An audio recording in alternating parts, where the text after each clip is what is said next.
നമസ്കാരം, ഭാരത് ലൈവിലേക്ക് സ്വാഗതം. പഴശ്ശിരാജ കോളേജിലെ SFIക്കാരൻ, അതിനുശേഷം CPMകാർ ഇരു കാലുകളും വെട്ടിയെടുത്തു. അതിനുശേഷം ഇപ്പോൾ അദ്ദേഹം രാജ്യസഭയിലെത്തി നിൽക്കുകയാണ്. ഈ രണ്ട് പൊയ്ക്കാലുകളുമായി അദ്ദേഹം രാജ്യസഭയിൽ എത്തുമ്പോൾ രാജ്യത്തിന് മുന്നിൽ വീണ്ടും CPMന്റെ കൊടും ക്രൂരതകൾ വീണ്ടും ചർച്ചയാവുകയാണ്. അല്ലേ പാർത്ഥ? തീർച്ചയായിട്ടും. എന്തായിരുന്നു അന്ന് സംഭവിച്ചത് എന്നൊന്ന് വിശദമാക്കാമോ? അതായത് നമ്മുടെ മനസാക്ഷിയെ പോലും ഞെട്ടിക്കുന്ന വിധത്തിലുള്ള ക്രൂരകൃത്യമാണ് അന്ന് സദാനന്ദ മാസ്റ്ററുടെ കാര്യത്തിൽ നടന്നത്. കണ്ണൂരിൻ്റെ രാഷ്ട്രീയ പാരമ്പര്യവും രാഷ്ട്രീയ കൊലപാതകങ്ങളുടെ പാരമ്പര്യവും ചരിത്രവും ഒക്കെ നമുക്കറിയാം. കേരളത്തിൻ്റെ മറ്റൊരു സ്ഥലത്തും ഇല്ലാത്ത രീതിയിൽ കണ്ണൂർ എന്ന് പറയുന്ന ഒരു ജില്ലയെ ഒരു ഭീകര കേന്ദ്രം പോലെയൊക്കെ ആക്കി മാറ്റാൻ എല്ലാ പാർട്ടികൾക്കും അതിൽ ഉത്തരവാദിത്വം ഉണ്ടെന്ന് തന്നെയാണ് ഞാൻ വിശ്വസിക്കുന്നത്. പക്ഷേ അതിൽ പ്രധാന ഉത്തരവാദിത്വം എന്ന് പറയുന്നത് CPMനാണ്. CPM അവിടെ ചെയ്തു വെച്ചിട്ടുള്ള കൊലപാതക പരമ്പരകളുടെ തുടക്കം വാടിക്കൽ രാമകൃഷ്ണൻ കൊലക്കേസ് മുതലാണ് കണ്ണൂർ, കാസർഗോഡ് ജില്ലകളിൽ ഈ പറയുന്നത് പോലെ കൊലപാതകങ്ങളുടെ പരമ്പര തന്നെ ആരംഭിച്ചത്.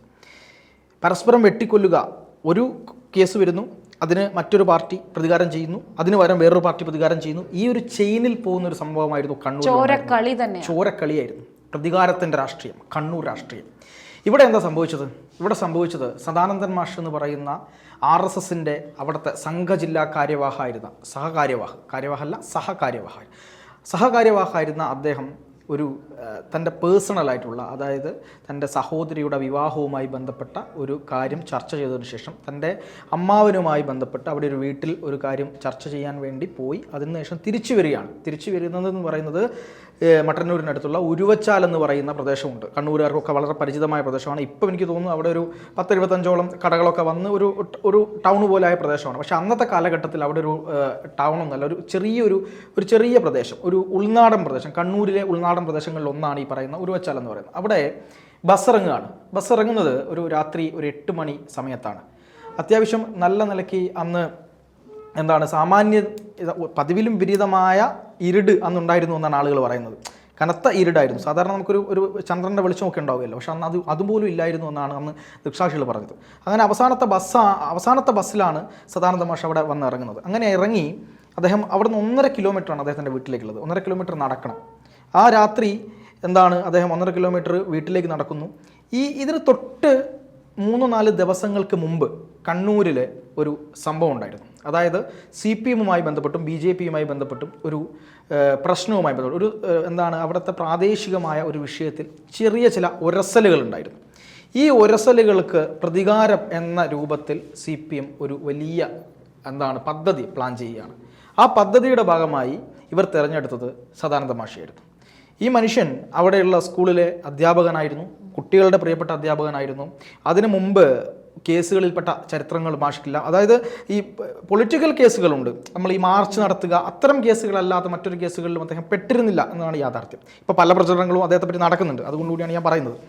അദ്ദേഹം വീട്ടിലേക്ക് നടന്നു പോകുന്ന സമയത്ത് അദ്ദേഹം ഈ ഉരുവച്ചാലിൽ നിന്ന് കുറച്ച് മുന്നോട്ട് നീങ്ങി അവിടെ നിന്ന് കുറച്ചധികം ആളുകളുള്ള ഒരു സ്ഥലത്തേക്ക് എത്തുന്ന സമയത്താണ് പെട്ടെന്ന് അവിടെ ഒരു ബോംബാക്രമണം നടക്കുകയാണ്. അദ്ദേഹത്തിന് പോലും എന്താണ് സംഭവിക്കുന്നതെന്ന് മനസ്സിലായില്ല. വലിയ പുക വന്ന് മൂടി ബോംബാക്രമണം നടന്നു, ആളുകൾ ചിതറിയോടി. അതിനിടയിലാണ് പെട്ടെന്ന് ഒന്നും മനസ്സിലാവാകുന്ന മാഷിൻ്റെ തലയിലേക്ക് ഒരു വലിയ അടി വന്ന് വീഴുന്നത്. ആ അടിയുടെ ആഘാതത്തിൽ മാഷ് വീണുപോയി.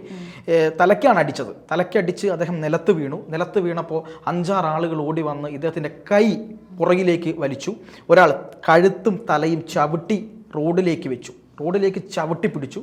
എന്നിട്ട് ബാക്കിയുള്ള ആളുകൾ, ഈ 2 പേര് ചേർന്നിട്ട് കാല് മാക്സിമം വലിച്ചു പുറകിലോട്ട് പിടിച്ചു. ഈ പുറകിലോട്ട് വലിച്ചു പിടിക്കുകയും ഈ മുട്ടും നമ്മുടെ കാലും കൂടെ ചേരുന്ന ഭാഗമുണ്ടല്ലോ അവിടെ, അതെന്ന് വെച്ചാൽ അതൊരു പ്രത്യേക രീതിയിലാണ് നമ്മുടെ അസ്ഥി ചേർന്ന് നിൽക്കുന്നത്. ഒരു മർമ്മവും ജോയിൻറ്റും കൂടിയാണ്. ആ ഭാഗത്ത് കൃത്യമായി വെട്ടി. തലക്കടിച്ചു, അതിനുശേഷം തുരിതുരാ വെട്ടി. അതിനുശേഷം ഒരു കാലിന് 12 വെട്ടി. അതായത് ഏറ്റവും നമ്മുടെ അസ്ഥി ഉണ്ടല്ലോ, നമ്മുടെ കാലിൻ്റെ മുട്ടിൻ്റെ ആ ഒരു ഭാഗത്തുള്ള അസ്ഥി എന്ന് പറഞ്ഞാൽ നല്ല കട്ടിയുള്ള അസ്ഥിയാണ്. ആ അസ്ഥി ഞരമ്പുകളെല്ലാം വെച്ചിട്ട് ആ അസ്ഥി അറുത്ത് മാറ്റുന്ന രീതിയിലേക്ക് മുറിഞ്ഞു പോരണം. ആ ഒരു മുറിഞ്ഞു പോരാൻ വേണ്ടിയിട്ട് 12 വെട്ടോളം വെട്ടിയിട്ട് കാല് പറിച്ചെടുക്കുകയാണ് ചെയ്തത്. അടുത്ത കാലും അതുപോലെ തന്നെ ഈ നരാധമന്മാർ, അങ്ങനെ തന്നെ പറയണം, ഈ ക്രിമിനലുകൾ എന്ത് ചെയ്തു? അടുത്ത കാലും അങ്ങനെ തന്നെ വെട്ടി മുറിച്ചെടുത്ത് അത് പൊന്തിച്ച് പിടിച്ച് വലിയ എന്താണ് ഭീഷണി മുഴക്കി. ഇതൊരു പാഠമാണ്. ഇവനെ ആരെങ്കിലും ആശുപത്രിയിൽ കൊണ്ടുപോവുകയാണെങ്കിൽ അവർക്കും ഇതേ ഗതിയാണ് ഉണ്ടാവുക എന്ന് ഇത് കണ്ട് പരിഭ്രാന്തരായി നിൽക്കുന്ന ആളുകൾക്കിടയിലേക്ക് ഇവർ വിളിച്ചു പറയുകയാണ്. ആലോചിക്കണം, എത്രമാത്രം IS ചെയ്യുമോ ഇങ്ങനെയെന്ന് എനിക്കറിയില്ല. ISISൽ നമ്മളിങ്ങനെ പലപ്പോഴും ഇങ്ങനെ കുറ്റം പറയാറുണ്ട്. അവർ ഒരു കാല് വലിച്ചെറിഞ്ഞത് അവിടെയുള്ളൊരു പുരയിടത്തിലേക്കാണ്. ഒരു കാല് മറ്റൊരു ഒരു കുറ്റിക്കാട് പോലത്തെ ഒരു സ്ഥലത്തേക്ക് വലിച്ചെറിഞ്ഞു. ചോര ഇങ്ങനെ ചീറ്റിക്കൊണ്ടേയിരിക്കുകയാണ്. ചോര നമുക്കറിയാം, അതായത് നമ്മുടെ ശരീരത്തിലെ പ്രധാനപ്പെട്ട ഞരമ്പുകൾ, സയാറ്റിക് ഞരമ്പും അതുപോലെ തന്നെ ഹാർട്ടിൽ നിന്ന് വരുന്ന പ്രധാനപ്പെട്ട ഞരമ്പും ഒക്കെ ഉള്ളതാണ് ഈ കാലെന്ന് പറയുന്നത്. അത് മുറിച്ചെടുക്കുക എന്ന് പറയുമ്പോൾ തുരുതുര ചോര ചീറ്റും. ചോരയിൽ കുളിച്ച് കിടന്ന ഈ മനുഷ്യനെ ആ സമയത്ത് ഈ പോലീസ് വരുന്നുണ്ട് എന്ന് അവിടെ കൂടി നിന്ന കുറേ ആളുകൾ വെറുതെ പറഞ്ഞു, ഇവർ പോകാൻ വേണ്ടി പറഞ്ഞതാണ്. അങ്ങനെ ഇത് കേട്ടിട്ട് ഇവർ തെറ്റിദ്ധരിച്ചിട്ട് പോലീസ് വരുന്നുണ്ട് എന്ന ഭയത്തിൽ അക്രമികൾ ചെതറിയ സമയത്ത് അവിടെയുള്ള, എനിക്ക് ഇപ്പോഴും ഓർമ്മയുണ്ട്, ബാലകൃഷ്ണൻ എന്ന് പറയുന്ന ഒരു സംഘാനുഭാവി, അദ്ദേഹം പ്രവർത്തകനൊന്നുമല്ല, അദ്ദേഹം ഒരു BJPയുടെ അനുഭാവിയാണ്.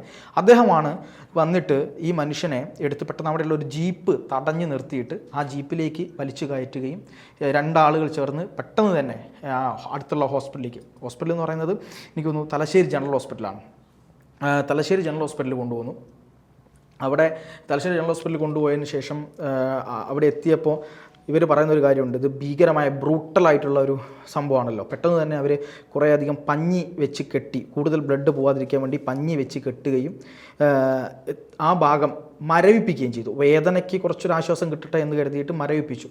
രക്തം കട്ടയായി, അതായത് രക്തം ഒഴുകി കൂടുതൽ രക്തം പോകാതിരിക്കാനുള്ള ഇഞ്ചക്ഷൻ എടുക്കാൻ അന്ന് എന്തോ ഒരു തടസ്സം അവർക്കുണ്ടായിരുന്നു എന്നാണ് ഞാൻ മനസ്സിലാക്കുന്നത്. പക്ഷേ അതിനിടയിൽ സംഭവിച്ചൊരു വലിയ കാര്യം എന്ന് പറയുന്നത്, ഇവിടെ നിന്ന് ഇദ്ദേഹത്തെ എടുത്ത് ഹോസ്പിറ്റലിലേക്ക് കൊണ്ടുപോകുന്ന വഴി അവിടെ എത്തണ്ടേ, തലശ്ശേരിയിൽ എത്തണമല്ലോ, അവിടെയും ഈ പറയുന്ന ഒരു കൂട്ടം CPMകാർ ചേർന്ന് ജീപ്പ് തടഞ്ഞു. ഇദ്ദേഹം ചോര വാർന്ന് മരിക്കണമെന്നായിരുന്നു ഇവരുടെ ആവശ്യം. മഹാഭാഗ്യത്തിന് അന്ന് ഭരിക്കുന്നത് കോൺഗ്രസ്സാണ്. അന്ന് കോൺഗ്രസിൻ്റെ പോലീസാണെന്നാണ് ഇവർ പറയുന്നത്. ഭരണകൂടം കോൺഗ്രസ് ആയതുകൊണ്ട് കോൺഗ്രസിൻ്റെ പോലീസാണ്. അപ്പോൾ പോലീസുകാർ ഇവർക്ക് ഇളവ് കൊടുക്കത്തില്ല, പിടിച്ചാൽ അകത്താവും. അതുകൊണ്ട് തന്നെ പോലീസിൻ്റെ വലിയ സൈറൺ മുഴങ്ങിയപ്പോൾ ഇവർ ചെതറി ഓടുകയും ആ ഒരു സമയത്താണ് ഹോസ്പിറ്റലിലേക്ക് ഇവരെ കൊണ്ടുപോകുന്നത്. ഈ മുറിവേറ്റ് കിടക്കുന്ന മനുഷ്യൻ ഇത്ര വലിയൊരു വെട്ട് കൊണ്ടിട്ടും അവിടെ കിടന്ന സമയത്ത് അദ്ദേഹം എന്തോ ജപിച്ചുകൊണ്ടിരുന്നു എന്നാണ് ആളുകൾ പറയുന്നത്, അന്ന് കണ്ട ദൃക്സാക്ഷികൾ പറയുന്നത്. അത് മൃത്യുഞ്ജയ മന്ത്രമായിരുന്നു എന്ന് പറയുന്ന ആൾക്കാരുണ്ട്. കാരണം മൃത്യുഞ്ജയം എന്ന് പറയുന്നത് നമ്മൾ പലപ്പോഴും ഏതൊരാപത്തിൽ നമ്മുടെ പ്രാണൻ നഷ്ടമാവാതിരിക്കാൻ വേണ്ടി ജപിക്കുന്ന ഒരു മന്ത്രമാണ് മൃത്യുഞ്ജയ മന്ത്രം, മഹാമൃത്യുഞ്ജയ മന്ത്രം. അത് ജപിച്ചിരുന്നു എന്നാണ് പറയുന്നത്. അത് അദ്ദേഹത്തെ ഹോസ്പിറ്റലിൽ കൊണ്ടുപോകുന്ന അവിടെ നിന്ന് പെട്ടെന്ന് തന്നെ കോഴിക്കോട് മെഡിക്കൽ കോളേജിലേക്ക് കൊണ്ടുപോകാനുള്ള സംവിധാനങ്ങൾ ഉണ്ടാക്കുന്നു. അന്ന് യുവമോർച്ചയുടെ പ്രസിഡൻ്റായിരുന്നു വത്സൻ തില്ലങ്കേരി എന്നാണ് ഞാൻ മനസ്സിലാക്കുന്നത്. അന്ന് വത്സൻ തില്ലങ്കേരി ഉൾപ്പെടെയുള്ള സുരേഷ് ബാബു ഉൾപ്പെടെയുള്ള സംഘത്തിൻ്റെ നേതാക്കന്മാരും യുവമോർച്ചയുടെ നേതാക്കന്മാരും ഹോസ്പിറ്റലിലേക്ക് എത്തുന്നു. ഒരുപാട് ആളുകൾ ആശുപത്രിയിലേക്ക് എത്തുന്നു.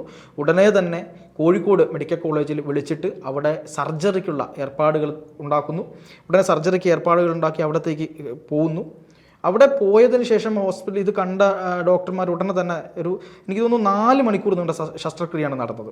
രാത്രി 12 മണി മുതൽ ഏകദേശം ഒരു 1 മണി 2 മണി 3 മണി 4 മണി ആ ഒരു റേഞ്ചിൽ നിൽക്കുന്ന 4 മണിക്കൂറിലേടെ നീണ്ട ശസ്ത്രക്രിയ. അപ്പം ഇവരോട് പറയുന്നുണ്ട്, നിങ്ങൾ ഈ കാല് നഷ്ടപ്പെട്ടു പോയല്ലോ, അപ്പോൾ കാല് എവിടെയെന്ന് ചോദിക്കുമ്പോഴാണ് ഇവർ കാലിനെ പറ്റി ആലോചിക്കുന്നത്. തിരിച്ച് ആ കാലെടുത്ത് കൊണ്ടുപോകുമ്പോഴേക്കും അതിൻ്റെ ടൈം കഴിഞ്ഞു. അതായത് ഒരു ശരീരത്തിൽ നിന്ന് ഒരു കാല് അല്ലെങ്കിൽ നമ്മുടെ ശരീരഭാഗം അറ്റുപോയി കഴിഞ്ഞാൽ ഒരു മണിക്കൂർ അങ്ങനെയാണ് അതിൻ്റെ സമയം. ആ സമയം കഴിഞ്ഞിട്ട് നമുക്കത് കിട്ടിയിട്ട് കാര്യമില്ല. അതിൻ്റെ എല്ലാം നഷ്ടപ്പെട്ടിട്ടുണ്ടാവും. രക്തോട്ടവും കാര്യങ്ങളെല്ലാം നശിച്ച്, കോശങ്ങളെല്ലാം നശിച്ച്, സ്വെല്ലിങ് വന്ന് ഭയങ്കര ബുദ്ധിമുട്ടിലാവും, ചേതനയറ്റുപോകും, നശിച്ചു പോകുന്ന രീതിയിലേക്ക് ആയിട്ടുണ്ടാവും. അതുകൊണ്ട് വലിയ പ്രയോജനമില്ല. അതുകൊണ്ട് തന്നെ അവർ പറഞ്ഞു, ഇതിൽ മറ്റ് കാര്യങ്ങളൊന്നുമില്ല, ഇനി അത് എന്ത് ചെയ്യണം, ഈ പറയുന്നത് പോലെ നമ്മുടെ അല്ലാത്ത വെപ്പുകാല് വെക്കേണ്ടി വരും എന്ന് പറഞ്ഞു. വെപ്പുകാല് വെക്കേണ്ടി വരും എന്ന് പറഞ്ഞ സമയത്തും ഒരു കാര്യം ഇവരെല്ലാം പറയുന്നുണ്ട്. അന്ന് മെഡിക്കൽ കോളേജിൽ ഉണ്ടായിരുന്ന ആളുകളെല്ലാം പറയുന്നുണ്ട്. അന്ന് സംഘത്തിൻ്റെ പ്രവർത്തകരും നേതാവുമായിരുന്ന AP പുരുഷോത്തമൻ എന്ന് പറയുന്ന അദ്ദേഹമാണ് ഈ ആംബുലൻസിൻ്റെ വാടക ഷീട്ടൊക്കെ ഒപ്പിട്ട് കൊടുത്തതും ഇദ്ദേഹത്തിന് വേണ്ട സർജറിക്ക് ഒപ്പിട്ട് കൊടുത്തു നോക്കി ആ മനുഷ്യനാണ്. അദ്ദേഹം ഇപ്പോഴും പറയുന്ന ഒരു കാര്യമുണ്ട്, ആ ആംബുലൻസിൽ ഈ കാലുകളില്ലാതെ ജീവനോട്, അതായത് മരണത്തോട് മല്ലിട്ട് ജീവൻ പിടിച്ചു നിർത്താൻ വേണ്ടി നിൽക്കുമ്പോഴും ആളുകളെല്ലാം പാനിക്കായി നിൽക്കുമ്പോഴും സദാനന്ദൻ മാഷ് ആ ഒരു ആംബുലൻസിനകത്ത് കിടന്നുകൊണ്ട് ഗണഗീതം പാടുകയായിരുന്നു. സംഘം എന്താണ് സംഘം ജീവനേക്കാൾ വലുതാണ് എന്ന് ഓർമ്മിപ്പിക്കുന്ന ഗണഗീതം അവിടെ നിന്ന് പ്രാർത്ഥനാ മന്ത്രമായി ജപിച്ചുകൊണ്ട്, അതുപോലെ തന്നെ ഈ നമ്മുടെ മൃത്യുഞ്ജയ മന്ത്രം ജപിച്ചുകൊണ്ട് അവിടത്തേക്ക് പോകുന്നത്. നമ്മൾ ആലോചിക്കണം, ഏതെങ്കിലും ഒരു മനുഷ്യൻ 2 കാലും വെട്ടിയിടുമ്പോൾ നമുക്ക് ബോധം ഉണ്ടാവുമോ? അത്ര മനക്കരുത്തുണ്ടായിരുന്നു ആ മനുഷ്യൻ, ആർജവം ഉണ്ടായിരുന്നു ആ മനുഷ്യന്. അങ്ങനെ കോഴിക്കോട് മെഡിക്കൽ കോളേജിൽ എത്തിയും അവിടെ നിന്ന് പിന്നീട് 3 മാസത്തോളം അവിടെ കിടക്കേണ്ടി വന്നു. ആ കാല് പിന്നീട് വെപ്പുകാലിലൂടെ വെച്ച് ജീവിക്കേണ്ടി വന്നു ആ മനുഷ്യൻ. അതിൽ നിന്ന് ഇങ്ങോട്ട്, ആ ഒരു ഭാഗത്ത് നിന്ന് ഇങ്ങോട്ട് നമ്മൾ ഒരു മനുഷ്യൻ്റെ ജീവിതത്തെ പറ്റി ആലോചിക്കണം. നമ്മുടെ കാലൊന്ന് ഒടിഞ്ഞു പോയാൽ എത്രയോളം ബുദ്ധിമുട്ടുണ്ട് നമുക്ക്. 2 കാലും ഇല്ലാത്ത വെപ്പുകാലമായി ജീവിക്കുന്ന ഒരു മനുഷ്യൻ്റെ കാര്യത്തെ പറ്റി നമ്മൾ ഒന്ന് ആലോചിച്ച് നോക്കണം. അവിടെ തീർന്നു പോകും എന്ന് അവർ കരുതിയെങ്കിൽ അവിടെ തുടങ്ങുകയായിരുന്നു സദാനന്ദ മാഷ്. അവിടെ നിന്ന് ഇങ്ങോട്ട് വല്ലാതെ ഉയർന്നു. സംഘടനാ പ്രവർത്തനത്തിൽ നിന്നു ആ വെപ്പുകാലുമായി അദ്ദേഹത്തിന് സഞ്ചരിക്കാൻ കഴിഞ്ഞു. ഇന്ന് അദ്ദേഹം BJPയുടെ സംസ്ഥാന വൈസ് പ്രസിഡന്റ് ആയിരിക്കുന്നു. അതിലുമൊക്കെ അപ്പുറത്തേക്ക് അദ്ദേഹം രാജ്യസഭയുടെ MP ആയി കേന്ദ്ര സർക്കാർ നോമിനേറ്റ് ചെയ്തിരിക്കുന്നു. 2016 നരേന്ദ്രമോദി കാസർഗോഡ് വന്ന സമയത്ത് അദ്ദേഹത്തിൻ്റെ കൈ ഉയർത്തിപ്പിടിച്ച് ഇന്ത്യയിലെ ജനങ്ങളോട് പറഞ്ഞൊരു കാര്യമുണ്ട്, CPMന്റെ ക്രൂരത, സ്വന്തം രാജ്യത്തിനും പ്രസ്ഥാനത്തിനും വേണ്ടി നിന്നിട്ട് അതിനുവേണ്ടി പറഞ്ഞ സദാനന്ദ മാഷ് എന്ന് പറയുന്ന മനുഷ്യന്റെ 2 കാലും വെട്ടിമാറ്റിയ CPMന്റെ ക്രൂരതയെ പറ്റി മോദി എന്ന് പറഞ്ഞപ്പോൾ ഇന്ന് രാജ്യാന്തര തലത്തിൽ തന്നെ CPMന്റെ ഈ കൊടും ക്രൂരതയെ പറ്റി ചർച്ച ചെയ്യുന്ന വിധത്തിലേക്ക് സദാനന്ദ മാഷ് രാജ്യസഭയിലേക്ക് കാലെടുത്ത് വെക്കുന്നു എന്നുള്ളതാണ് ഇന്ന് കേരളത്തിലെ BJPക്കാരെ സംബന്ധിച്ചിടത്തോളം ഏറ്റവും സന്തോഷകരമായ വാർത്ത എന്നുള്ളതാണ്. നമുക്കിത് പറയാം. മറ്റൊരു കാര്യം, അദ്ദേഹത്തെ ആ കാല് ഇവർ വെട്ടിമുറിച്ചതിന് ശേഷം അവിടെ അവസാനിച്ചില്ല CPMന്റെ പക. അതിനുശേഷം ഈ വെപ്പുകാലെല്ലാം വെച്ചതിന് ശേഷം അദ്ദേഹം ഒരു അധ്യാപകനാണ്. അദ്ദേഹം സ്കൂളിൽ പഠിപ്പിക്കാൻ പോകുമ്പോൾ ഈ പൊയ്ക്കാൽ ഉപയോഗിച്ച് അദ്ദേഹം നടന്ന് അവിടെ പഠിപ്പിക്കാൻ പോകുമ്പോൾ പോലും CPMന്റെ നേതൃത്വത്തിൽ അവിടെ ഇനി കുട്ടികളെ വിടില്ല എന്ന രീതിയിലൊരു സംഭവം ക്രിയേറ്റ് ചെയ്തിട്ടുണ്ടായിരുന്നു. കാരണം ഇദ്ദേഹം അവിടെ പഠിപ്പിക്കുന്നുവെങ്കിൽ ഞങ്ങളുടെ കുട്ടികളെ അവിടെ പഠിക്കാൻ വിടില്ല എന്ന ഒരു സംഭവം ക്രിയേറ്റ് ചെയ്തു. കാരണം അദ്ദേഹത്തിന് അവിടെ പഠിപ്പിക്കാൻ പോലും പോകാൻ കഴിയരുത് എന്നുള്ളത്. പക്ഷെ അതെല്ലാം ഇദ്ദേഹം അതിജീവിച്ച് വരിക തന്നെ ചെയ്തു. തീർച്ചയായിട്ടും. അപ്പോൾ ഒരു കാര്യം കൂടി നമുക്ക് അവസാനിപ്പിക്കാം. ഈ ആക്രമണത്തിന്, കൊടും ക്രൂരമായ ആക്രമണത്തിന് ശേഷം കണ്ണൂർ ജില്ലയിൽ വലിയ സംഘടന ഉണ്ടായി. CPM RSS തമ്മിൽ വലിയ സംഘടന ഉണ്ടായി. ആ സംഘടനത്തിനിടയിലാണ് CPMന്റെ യുവ നേതാവായിരുന്ന KV സുധീഷ് കൊല്ലപ്പെടുന്നത്. അദ്ദേഹത്തിൻ്റെ വീട്ടിൽ കയറി വെട്ടിക്കൊല്ലുകയായിരുന്നു. അത് RSS പ്രവർത്തകരാണ് അതിൻ്റെ പുറകിൽ എന്നാണ് പറയുന്നത്. അങ്ങനെ KV സുധീഷ് കൊല്ലപ്പെടാനുള്ള കാരണം എന്ന് പറയുന്നത് അന്ന് ഇദ്ദേഹത്തിൻ്റെ ഒരു ദാരുണമായ ഈ കൊടും ക്രൂരതയ്ക്ക് ശേഷം അവിടുത്തെ CPMന്റെ നേതാക്കന്മാരെല്ലാം കണ്ണൂർ ജില്ല തന്നെ വിട്ടുപോകേണ്ട ഒരവസ്ഥ വരുന്നു. ആരും അവിടെ ഇല്ലാത്തൊരവസ്ഥ വരുന്നു. അവിടത്തേക്ക് അഖിലേന്ത്യാ സമ്മേളനം അങ്ങാൻ കഴിഞ്ഞ് അവിടെ ഈ പ്രശ്നം ഉണ്ടായിരുന്നിട്ട് പോലും ഈ KV സുധീഷ് സ്വന്തം വീട്ടിലേക്ക് എത്തുകയാണ്. അങ്ങനെ എത്തുമ്പോൾ അദ്ദേഹത്തിന് ഒരു വിവരം കൊടുക്കേണ്ടത് സ്വന്തം പാർട്ടിക്കാരാണ്. അവരത് കൊടുത്തില്ല എന്നാണ് ഞാൻ മനസ്സിലാക്കുന്നത്. ഇനി കൊടുത്തിട്ടുണ്ടോ എന്ന് എനിക്കറിയില്ല, നമുക്കതിൽ ഒന്നും പറയാനില്ല. പക്ഷേ എങ്കിലും അദ്ദേഹം അത് അറിഞ്ഞിരുന്നില്ല. ഇനി അതെങ്കിലും അറിഞ്ഞിട്ടുണ്ടെങ്കിൽ തന്നെ അദ്ദേഹം അത് ഗൗനിച്ചില്ല എന്തോ ആണ്. പക്ഷെ അവിടെ എത്തിയപ്പോൾ ആ ഒരു മനുഷ്യൻ ഈ ഒരു ക്രൂരതയുടെ പകരമായി അവിടെ തീരേണ്ടി വന്നു എന്നുള്ളതും കൂടിയാണ്. ഇത് ഏത് രാഷ്ട്രീയ പാർട്ടിയാണെങ്കിലും പകരത്തിന് പകരം എന്ന് പറയുന്ന ഒരു നിലപാടിലേക്ക് കണ്ണൂർ പോകുന്നതായിരുന്നു. അപ്പം നമുക്ക് ആര് ചെയ്താലും, അത് ഇപ്പം CPM ചെയ്താലും BJP ചെയ്താലും നമുക്ക് അതിനെ ന്യായീകരിക്കാൻ കഴിയില്ല. പക്ഷേ അതുകൊണ്ട് തന്നെ ഒരുപക്ഷെ ഇന്ന് പിണറായി വിജയൻ അധികാരത്തിൽ വരുമ്പോൾ ഇന്ന് നമ്മൾ കണ്ണൂരിൽ വലിയ രാഷ്ട്രീയ സംഘർഷങ്ങൾ കാണുന്നില്ല. അപ്പം ഏകപക്ഷീയമായി ആരാണ് ഇതിൻ്റെ പുറകിൽ, ആര് വിചാരിച്ചാൽ ഇത് തീരും എന്നുള്ളതിൻ്റെ സൂചന കൂടിയാണ് അവിടെ നമ്മൾ കണ്ടത്.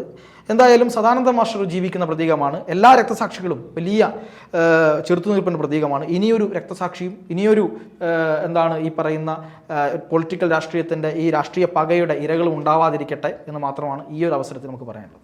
എന്ത് പറഞ്ഞാലും ഇപ്പോൾ എതിരാളികളെ വെച്ചേക്കില്ല എന്ന നയമാണ് പൊതുവെ CPM അവരുടെ സംഘടന കഴിഞ്ഞ ദിവസം കൂടി അവർ സ്വീകരിക്കുന്നത്. അവരുടെ മുദ്രാവാക്യം തന്നെ കയ്യും വെട്ടും കാലും വെട്ടും എന്ന് അധ്യാപകരെ പോലും വെല്ലുവിളിക്കുന്നവരാണ് അവർ. പക്ഷെ അതിൽ എനിക്കിപ്പോൾ തോന്നിയൊരു കാര്യമാണ്, അവരെ എതിരാളികൾ എന്ന് പറഞ്ഞ് ചെയ്യുന്ന പ്രവർത്തികളിൽ കണ്ണില്ലാത്ത ക്രൂരത, ഏറ്റവും ക്രൂരതയായി നമുക്ക് തോന്നുന്നത് ഒരു കാലത്ത് അവരുടെ സഹയാത്രികരായിരുന്നവർ മറ്റു ചേരികളിൽ പോകുമ്പോൾ ഇവർ 51 വെട്ടോ ഇതുപോലെ 2 കാല് മുറിച്ചെടുക്കുകയൊക്കെ ചെയ്യുന്നു. കാരണം ഇദ്ദേഹവും ഒരു പഴയ SFI കാരനായിരുന്നു, TP ചന്ദ്രശേഖരനും പഴയ കമ്മ്യൂണിസ്റ്റുകാരനായിരുന്നു.